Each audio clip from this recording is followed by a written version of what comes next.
Hola, Dios te bendiga, espero que estés muy bien. Bienvenida al canal y aquí estamos con el Diccionario Bíblico Ilustrado Holman. ¿Por qué? Porque quiero compartir con ustedes un artículo que me interesó muchísimo acerca de la Biblia, la formación del canon, las traducciones, el modo de estudio, poder compartir con ustedes todo este contenido para que sea de bendición y de edificación y así también ver juntos la necesidad que tenemos para nuestro crecimiento espiritual en el conocimiento de la palabra de Dios, de materiales que son realmente importantes y que son un muy buen complemento para la correcta interpretación y el estudio de la palabra de Dios. Entre ellos, el Diccionario Bíblico Ilustrado Holman. Así que ¡comencemos!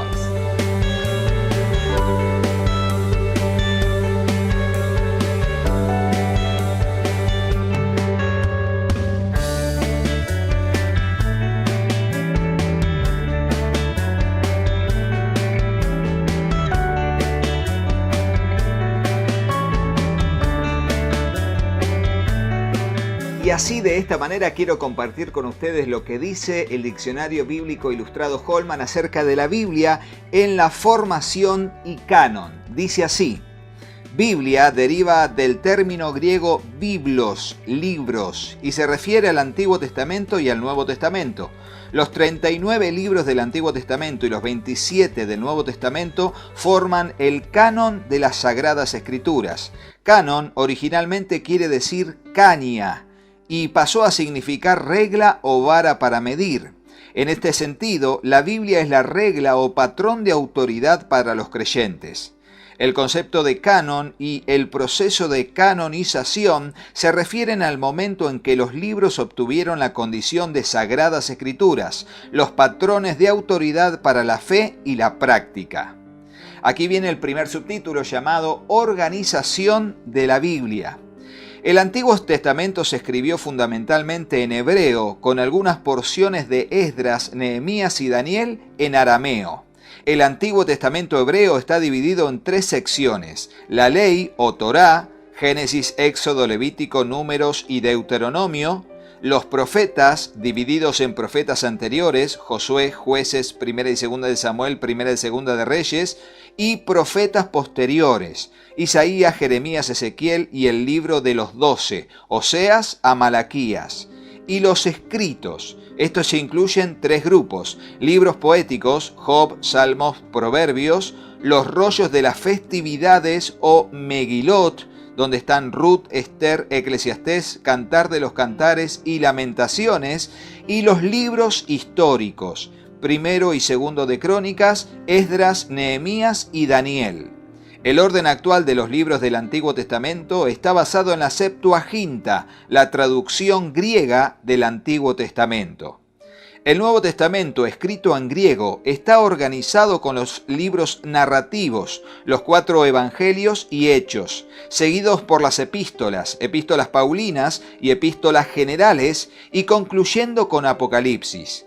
En muchos manuscritos griegos del Nuevo Testamento, las epístolas generales, Santiago, Primera y Segunda de Pedro, Primera, Segunda y Tercera de Juan y Judas, preceden a las epístolas paulinas, Romanos hasta Filemón más Hebreos, debido probablemente a los lazos más directos entre Jesús y Jacobo, Pedro, Juan y Judas.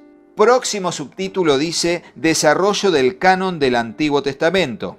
La opinión crítica común que se puede remontar hasta Herbert Reilly es que la triple designación de los libros del Antiguo Testamento, ley, profetas y escritos, esté basada en la aceptación gradual como parte del canon de cada una de estas 3 colecciones. Esta opinión se basa en gran medida en las premisas de que Moisés no pudo haber sido el autor del Pentateuco y que los libros históricos del Antiguo Testamento se recopilaron después del reinado del rey Josías. El reconocimiento de la Torá, ley, en el siglo V a.C. se basa en que los samaritanos, cuyo canon solo incluía la Torá, se separaron de los judíos inmediatamente después del exilio. Se piensa que los profetas cesaron para el año 200 a.C. y esto explica por qué el profeta Daniel no estaba incluido. Su libro se encuentra en los escritos del canon hebreo. Los eruditos críticos ubican la fecha del libro en el siglo II antes de Cristo. Generalmente se dice que las escrituras fueron establecidas en una reunión de rabinos en Hanmia, entre los años 70 y 135 después de Cristo. Roger Beckwith, basándose en las palabras de Jack Lewis y otros, abordó y refutó muchos de los temas propuestos por la escuela crítica liberal y llegó a la conclusión de que la colección del Antiguo Testamento pudo haberse establecido ya en el siglo IV a.C., aunque es más probable que haya sido en el siglo II a.C. Por ejemplo, el reconocimiento que los samaritanos hicieron solamente de la Torá tal vez no sea una pista en cuanto a la historia del canon, sino que más bien implicaba un rechazo de los profetas reconocidos anteriormente.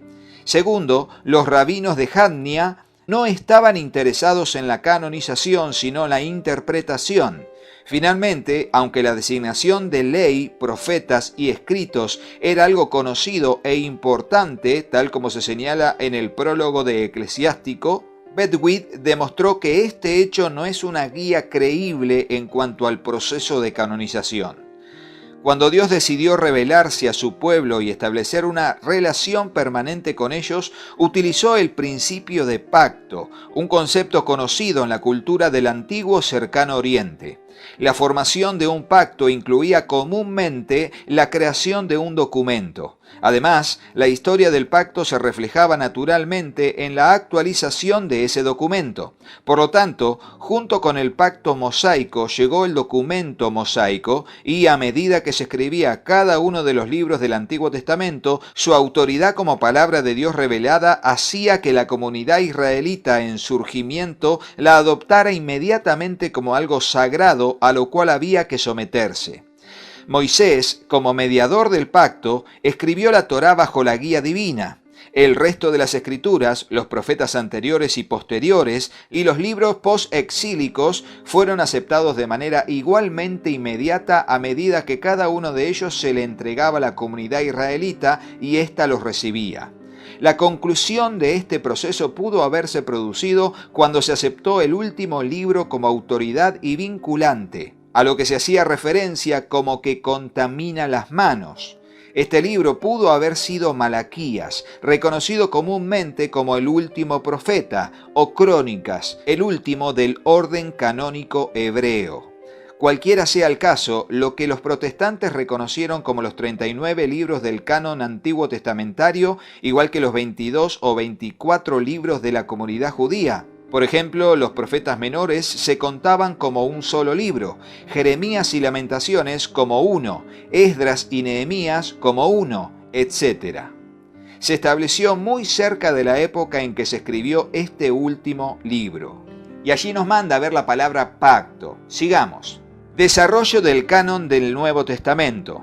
El proceso de canonización del Nuevo Testamento es más fácil de determinar, aunque existen preguntas que no se pueden responder completamente. Las epístolas paulinas se recopilaron y fueron consideradas como autoridad ya durante la primera mitad del siglo II, tal como se evidencia mediante el canon de Marción del año 140 aproximadamente después de Cristo, de las 10 epístolas paulinas y Lucas. Los 4 evangelios se convirtieron en unidad canónica durante la segunda mitad del siglo II con Ireneo, 180 después de Cristo, quien defendía el canon de los evangelios cuádruplos. La esencia del canon neotestamentario estuvo determinado para fines del siglo II, incluyendo los 4 evangelios, Hechos, Primera de Pedro, Primera de Juan y 13 epístolas paulinas, todo aceptado por las iglesias más importantes como textos con autoridad. Apocalipsis también gozó de una aceptación temprana, pero más tarde, cerca de la mitad del siglo III, comenzó a ser cuestionado tanto en relación a su contenido como a su autoría. Hebreo fue debatido de la misma manera a causa de las dudas con respecto a su autoría. Muchas iglesias aceptaron Santiago, Segunda de Pedro, Segunda y Tercera de Juan y Judas durante la última parte del siglo III, pero no se consideraron plenamente canónicos hasta el siglo IV. El obispo de Alejandría, Atanasio, fue el primero en mencionar los 27 libros del canon neotestamentario y en su carta pascual del año 367 instruía a las iglesias en relación al Nuevo Testamento, enumerando exactamente los 27 libros que poseemos. No obstante, aún en ese tiempo hubo algunos grupos, por ejemplo las iglesias siríacas, que utilizaban el canon del Nuevo Testamento de 22 libros, sin Segunda de Pedro, Segunda y Tercera de Juan, Judas y Apocalipsis, o de 26 libros, sin Apocalipsis. Sin embargo, con el paso del tiempo, los 27 libros del canon neotestamentario prevalecieron virtualmente en todas las iglesias. La tarea de la iglesia primitiva en cuanto a la confirmación de la voluntad de Dios sobre el canon del Nuevo Testamento no fue fácil. Marción promovió en Roma un canon muy limitado, que determinó una reacción extrema contra el judaísmo. Él rechazaba el Antiguo Testamento, así también los escritos neotestamentarios que eran demasiado judíos, y conservó únicamente a Pablo y Lucas, el único escritor gentil del Nuevo Testamento. A manera de reacción, la Iglesia defendió al Antiguo Testamento y comenzó a definir su propio canon del Nuevo Testamento, mucho más amplio que el de Marción. Hacia fines del siglo II, el montanismo promovió dentro de la Iglesia una voz profética en desarrollo. Esta afirmación en cuanto a una nueva revelación hizo que la Iglesia se volviera más restrictiva con respecto a la definición del canon y que limitara el Nuevo Testamento a los libros cuya autoría e influencia apostólica pudieran ser determinadas.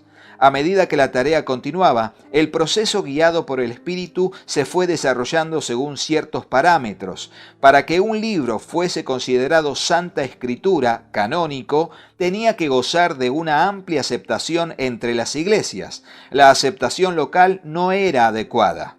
También era necesario aplicar ciertos criterios para separar las obras posteriores de aquellas correspondientes al siglo I. Los libros tenían que remontarse a la era apostólica y estar conectados con algún apóstol, ya sea en cuanto a la autoría o a una asociación directa. Por ejemplo, Marcos y Lucas estaban asociados con Pedro y Pablo respectivamente. Los libros también tenían que demostrar ser beneficiosos para las iglesias que escuchaban su lectura. Esta dimensión espiritual probablemente era lo más sobresaliente. Nuestros libros neotestamentarios fueron incluidos en el canon debido a que hablaban a la gente de una manera tan poderosa que no podían ser dejados afuera. Finalmente, los libros se tenían que considerar apropiados para la lectura pública en la iglesia. Debido a que el analfabetismo era tan grande, el primer contacto que la mayoría de la gente tenía con el texto era cuando se lo leía durante las reuniones de adoración.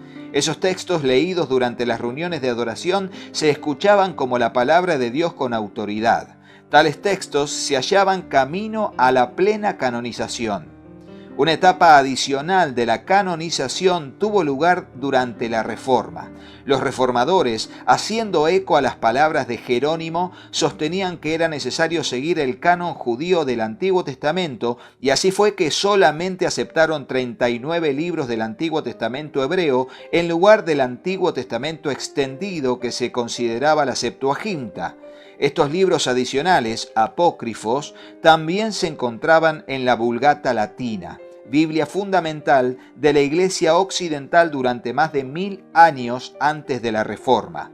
Algunas Biblias de la Iglesia Católica Romana y de las iglesias ortodoxas generalmente todavía incluyen los apócrifos, pero desde el Concilio Vaticano II poseen un menor grado de canonicidad y se los denomina deuterocanónicos. Mientras que los protestantes no niegan que estos libros sean útiles, los rechazan como parte de las Sagradas Escrituras canónicas.